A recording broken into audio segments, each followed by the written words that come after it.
Move to Queensland now. As I said, the Palaszczuk government has backflipped on a proposal just one day after introducing it to Parliament, an amendment to provide a get-out-of-jail-free card that would have allowed prisoners to be released on parole earlier than otherwise intended because, they say, of this virus pandemic was scrapped 24 hours, as I said, after it was put up by the Premier. Now, she claims it's no longer a priority.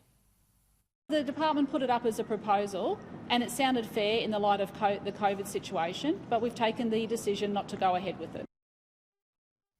What did I say about taking advice and just doing whatever the bureaucrats tell you? She puts it up. There you go. It came from the bureaucrats. Joining me now, the Courier Mail's State Affairs editor, Stephen Wardill from Brisbane. I mean, this just goes to the heart of the problem. We elect leaders to lead, but she claims now it was a good idea from the bureaucrats and it sort of got out of hand. It's been pulled. Yeah, well, it's interesting the Premier's saying that this is something that was put up by the bureaucrats, but the government decided not to do it. Like, for heaven's sake, it was in legislation that was introduced by the government yesterday that has been before Cabinet a few days before, and they were ready to vote on sometime this week because of this extraordinary sitting of Parliament that we are having. And last night we had the spectacle of the Police Minister saying to us at 7 p.m. that these were good laws and something that needed to be done, and an hour later his office ringing back saying these are bad laws and if you do the crime you should do the time. So it was really unhinged stuff going on last night, and you've got to wonder how this got in legislation to start with. And look, another point I will make on the point that the Premier was trying to get across there, that somehow this was a coronavirus-related initiative. Well, the government seems to have forgotten that this exact same measure is actually in another piece of legislation that it already had before the Parliament a couple of months ago. So it's either ineptitude or they've been trying to sneak this through as a stalking horse under the cover of the coronavirus, because it looks like in the other legislation that this was something that they were planning to do anyway.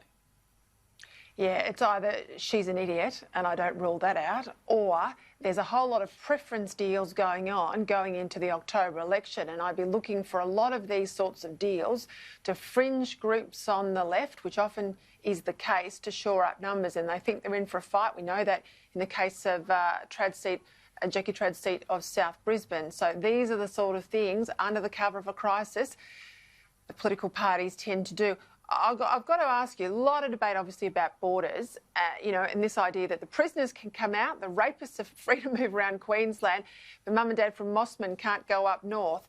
How do Queenslanders feel about being forced to stay in quarantine? Because it's not just people visiting Queensland, of course, it's Queenslanders going anywhere else and then having to self-quarantine when they get home. Yeah, I wouldn't mind a trip to Lennox Head sometime in the near future myself, but I don't think that's going to happen. I think the Premier made a bit of a boo-boo when she announced that it could be September before our borders open, because the government had been briefing the tourism sector for a little bit of time that its roadmap to easing restrictions and the July 10 date that it had in there was probably what would happen, and then suddenly the Premier's pulled out this September date. Like, I understand her frustration here in some ways. You know, if I was her, I wouldn't be taking instructions from the New South Wales government, particularly after its performance over the cruise ship. But at the same time, throwing out a date when you're saying that this wholly relies on advice from the health experts just doesn't make sense. It's completely contradictory to say that the health experts will dictate when the borders open, yet to throw out a date of September, and then to go further today to say that it may actually be later than September. I heard you speak earlier about the idea that this could actually become an election issue, and I think you're 100% right. If Anastasia Palaszczuk decides to have these borders closed up until September. I know I spoke to a senior Labor person today saying if we do this, we will lose the election on this issue. This will be massive right across Queensland, not just on the Gold Coast, which is immediately affected, but all those other tourism hotspots up and down the Queensland coast. This shapes as a huge issue, and you can see the government is probably going to have to back down on it. Yeah, I see it as though she's worried about a spike in infection. So if she keeps the place shut up, she'll go to the October election and any spike won't have occurred because the borders aren't open. And even if they do open in September, the way the infection works, it's probably not really obvious before people go to the polls. If people hit the wall economically, most of that damage happens after she's re-elected. So I think she's choosing the immediate health consequences, showing up before the election, as opposed, I think, to the economic damage. But your state, more than any I know, is so heavily dependent on tourists. Now, if you haven't got the overseas tourists coming in, you absolutely need locals to holiday in Queensland. Now, a lot of Victorians do and New South Welshmen do. But come September, October, November, they holiday back in their own states. You're the attraction when the weather's cold down south. Now, if you say buzz off, what happens to Queensland? And how welcome, I have to say, does everybody else in the country feel?